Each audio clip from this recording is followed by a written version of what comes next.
All right, I'm going to show you how to get almost $17,000 in incentives to upgrade your old antiquated appliances in your house that are just costing you a bunch of money to run throughout winter and all year long to modern, efficient, comfortable electric alternatives through California Energy Smart Homes. This incentive program just isn't out there. People aren't taking advantage of it, but there's a ton of money available if you're willing to go the extra mile and get your house fully electrified.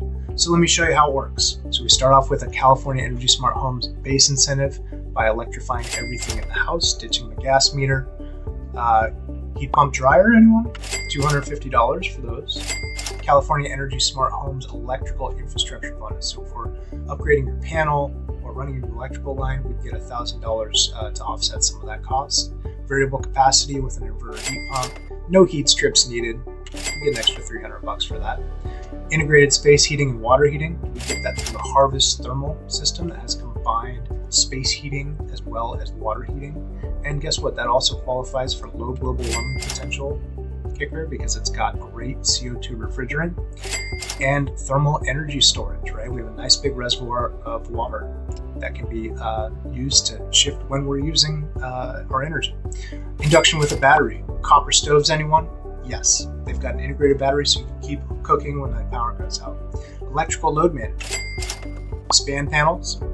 And if your house has limited capacity coming in and we're stuck at 100 amps, if we can keep the house under 100 amps with a span panel, you're going to get an extra $1,000 for that.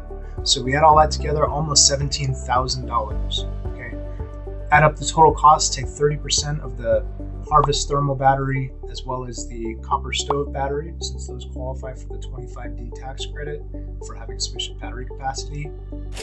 This number is going to depend on the final project cost, but we're looking at a pretty big chunk of change, right? So sometimes it's going to be $12,000, sometimes it's going to be $18,000.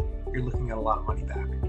And these programs come and go, but there might be some more money coming through from Tech Clean California or other local programs as well. When you add all this stuff, there's just an unforeseen amount of money in here.